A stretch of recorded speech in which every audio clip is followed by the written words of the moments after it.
My name is Cathy Hayward. I run a communications agency called Magenta Associates, which we're specialists in comms for the built environment. We look after PR and research and other solutions for large FM service providers, CAFM providers, interior design firms, furniture firms, anybody really targeting the built environment and the workplace. I'm a journalist by background. I launched FM World magazine, which some of you may read, in 2004, and I edited it for 7 years before founding Magenta. I've also written as a freelance journalist and as a staff journo for a number of titles that you might have seen in Have I Got News For You? Things like Port Strategy magazine, an accounting technician, and supply chain management, all really thrilling titles. We usually spend a lot of our time talking about building companies' brands, but today I'm talking about building your personal brand. So brand me. So I do rather like pink, so I do apologise. You're lucky that I'm not wearing pink, which is, I do have a number of pink outfits. But before we start about talking about building your brand, you really need to think about what that brand is and how you're going to, and what your brand and values stand for. Any activity that you undertake to build your brand has to be aligned to those values, otherwise it just won't make sense to the wider market. So the way people behave represent their core values, such as honesty, transparency, accountability, and as I said, it gives some consistency from the point of view of the outside world. But how do you know what your brand values are? Try this exercise later on when you're on the train home or after the dinner. Think of your peak moments and think about when things were going really well, what values were in play, and alternatively, when things were going really badly, what values were being trampled on. When you have low moments, when you're frustrated, when you're not fulfilled, what values there aren't being fulfilled. From there you can work out what your core values are and then decide on how to set these across to the market. For example, if one of your values is sort of a coaching, a supportive value where you enjoy working with people, you might want to get involved with mentoring or a school governing type of role or something like that. Or if one of your core values or passions is green issues, you might want to get involved with sustainability groups. But it's got to be something that makes sense to the outside world. I was with a client recently at Red Bull, and I was talking to the marketing people there, and of course, it was the Formula One team, and the fact that Red Bull sponsored that and is part of that makes complete sense to the brand, doesn't it? Because it all kind of works its way through about this exciting "You've Got Wings" brands. But I'm sure we all know of examples of companies sponsoring things which don't make sense, and it's the same for your own brand. So, what sort of things can you do to get your brand out there? The top thing I think is networking. So by being here, you're halfway there. I think the key thing is to be selective. As FMs, we could go to an event every night of the week. The BIFM and their various special interest groups and regions have so many different events on, and it can be difficult to choose. So again, it's going back to your core values. What's important to you? It could be the region you're in. So if you're in London, great. Or if you're in the East region, go to those events which are most relevant to you. But of course, it's also about topics. So we talked about, rising FM groups, women's groups, security, retail, IT, whatever's relevant and sort of supports your core values. Choose those types of events. And I think the key thing is to plan very carefully. See if you can get an attendee list in advance. You can target particular people you want to talk to or to meet. Sometimes you can't do that. Sometimes events don't have that. If that's the case and you haven't been to that event before, perhaps ask the organisers if they have a buddy system. The BIFM do a lot of that with their events, and they'll introduce you to people. Or a client of ours, Liz Kentish & Co, Dave Kentish is over there, and we've all heard from Liz today. Her greater piece of advice, which I think is fantastic, is to go and talk to somebody on their own. Because if you're standing there with your glass of wine on your own, this all looks really jolly, but if you're the person standing to the other side with your glass of wine, you'll be really grateful when someone comes along and puts you out of your misery and talks to you. I think the key thing at events and to make yourself popular, it's back to the 2 ears, 1 mouth. Listen a lot more than you talk and find out how you can help people, because then they'll remember you. If you've been the person who's stood there for 20 minutes and talked to the group about who you are, they won't necessarily remember you. They'll remember you if you've listened and asked some constructive questions about them. And find out how you can help them. It may be as simple as introducing them to somebody that they know, passing on a piece of research you'd come across or an article or anything like that, but make a point of doing something for them. You've kind of banked a favour. You may never need that favour, but it's a nice thing to do, and they'll hopefully remember you fondly when the time may come to return that favour. And always follow up after an event, whether it's sending someone a thank you note. Liz always recommends sending handwritten notes, which I think is really lovely. If you've got good handwriting, send a little handwritten note or connect with them on LinkedIn or follow up email or whatever it is. And do what you said you would. And the key thing is, a lot of these photos I realise have people with wine in them, and it can be very. I've seen some people. I do a lot of volunteering with the BIFM, which I'll talk about in a minute, and we've seen people really get quite trolleyed at our events, and we have to get rid of them at the end of the evening. Don't do that. It's really bad. It can be quite nerve-wracking if you're not used to networking, but just don't drink too much and be the person who has to be carried out or asked to leave. So volunteering is a brilliant way of giving back to the industry and getting involved in the industry and getting your brand out there. This is Jason Cousins, who is chair of the BIFM London region. He's also the facilities director of Bond Dickinson, a law firm in London and Newcastle, I think. And this is him at an event back in February that we ran. He opens all our events and talks a little bit about the London region. And it's a great brand boost for him. And he does it as a mixture of giving back to the industry and also as a, he moves jobs every 4 or 5 years or whatever, and a way to get his brand out there for when he's looking for his next role. But choose wisely where you spend your volunteering time. Organisations like the BIFM and CIBSE and others are really brilliant at sapping volunteers' time, and it can be really difficult to say no. And once you find yourself in, it's very difficult. It's like sort of sticky mud. You can't get out. There were loads of benefits. I joined the London region as a committee member back in 2011 when I set up Magenta. I'd always worked for large corporates. And I thought, God, Christ, I'm going to be on my own in my house all day launching a business. It's going to be quite lonely.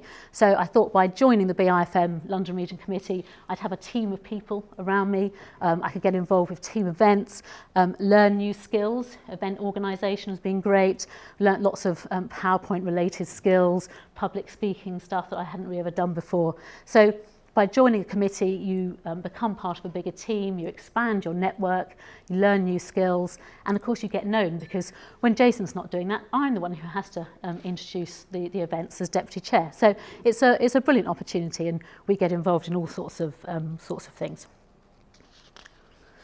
For many of us, of course, it's quite time-consuming, volunteering and coming to events, and you might only manage a couple of events a year. But most of us can actually spend some time boosting our profile on social media. It doesn't take long, and there's numerous guides on the internet about setting up on LinkedIn, Facebook. And I had my first message from WhatsApp from a potential client today, which was quite interesting. Mostly I found it's been sort of mums groups or friends groups, but someone contacted me through WhatsApp. But it doesn't take long to set yourself up on these. And despite so many people talking about social media as something completely different, it's not. It's just another way of communicating, and I think you need to treat it as such. So you see some people who use it very much as a publications tool, and they're constantly just sending out information at you. But of course, that's a bit like the person standing in the networking event yakking at you for 20 minutes. You really need to be the person who is having a dialogue with people, sharing information, having a conversation like you would in real life. It's not just a publications tool.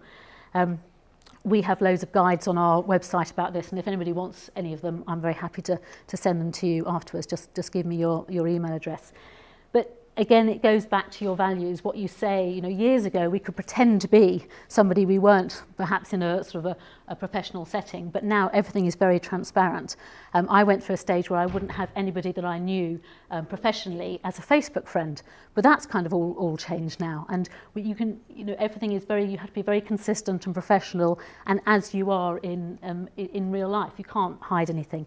So that kind of goes back to sticking to your values at all times. Now, you won't be surprised to say, as my background as a journalist, getting your name in the press is obviously really good for your publicity and for improving your brand. And it's not particularly difficult, particularly as an individual. Sounds a bit scary, but the trade press is really crying out for good content, particularly non-salesy content.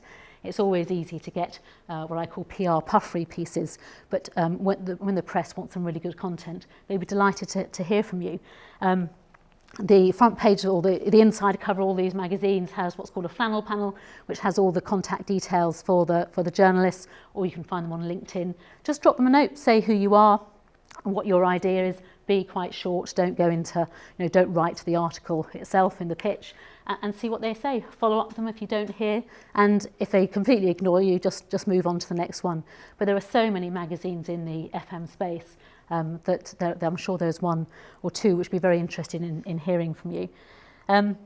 Do get your comms team's permission. The amount of times when certainly I was on the journalist side and you'd publish an article and the comms team would come down you like a ton of bricks. You're like, well, it's really up to the internal person to get the comms team permission. And PR departments and PR agencies can be very helpful in ghostwriting articles if you're not feeling particularly confident about that. It can also help you become a household name. When I was at FM World, I started off my career in FM working for Europa Facility Services, and I'd made quite a ton of FM friends there. So when I started editing FM World, I went back to one of them, a chap called Gavin Ford, who was then at the FM at Brighton University, and he wrote a regular column for FM World about his life and career for about, I think, six years or so. And then I think Ian Broadbent took over from him. But writing a column or something like that can really get your brand out there. And as long as you're careful and sensible about what you write, it can be a really useful tool. John Bowen now writes, so he's a consultant, now writes a regular column, a blog for FM World now. So there's lots of opportunities.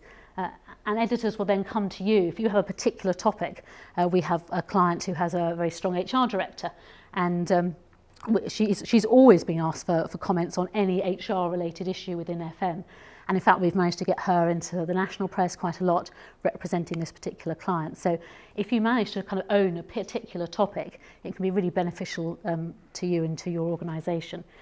And for those of you who say you have nothing that could possibly be of interest to any readers, I ask you to think laterally.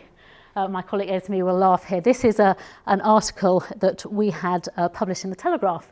And as a small agency, we've had articles about us in Marie Claire, which was a piece about about my inability or ability to run a company and run 3 children. It feels like running 3 children sometimes.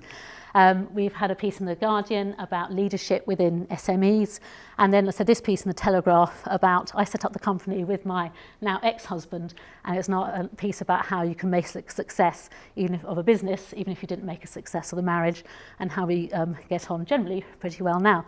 So there's always an angle there. So go out, talk to people, talk to your colleagues, talk to your PR people internally or externally, and there may well be a really good article. Awards. This time of year, we're quite busy writing award entries for many of our clients. The BIFM and PFM awards entry deadlines are about a month or so away now. And awards are a brilliant way, not just of boosting your own brand and your own profile and that of your team and organisation, but also a great motivating factor. We work with companies for a couple of months, sometimes putting award entries together. And it's such a motivating, exciting thing to do, and they feel so thrilled talking about it. So it can be a thing that really brings people together. If you do win, and it's so exciting when one of our clients wins, God, we're even more excited than the client, I think, sometimes, make sure you make the most of it, both internally and externally, and really shout about what you've done, because these awards now are the standard is so high that to win is a really prestigious thing. Also think about internal awards. We've been working with a very large software company, and they have just recently been bought by an even larger competitor, and they have a very long-standing internal award system for their group real estate and facilities team across Europe, and they're now boosting that even more so that the competitor doesn't change their way of doing things. But that sort of thing is brilliant, and it's brought all their different service partners across Europe together to compete for these awards, and it's a really fantastic, motivating thing. So this is us on the beach in Brighton, or we were a year ago. We're a bit bigger now as an organisation. But we have a short guide to boosting your brand, which is, again, that's available on our website. We've got numerous other guides. Please do give me your card or email address afterwards, and I'll be happy to send them to you.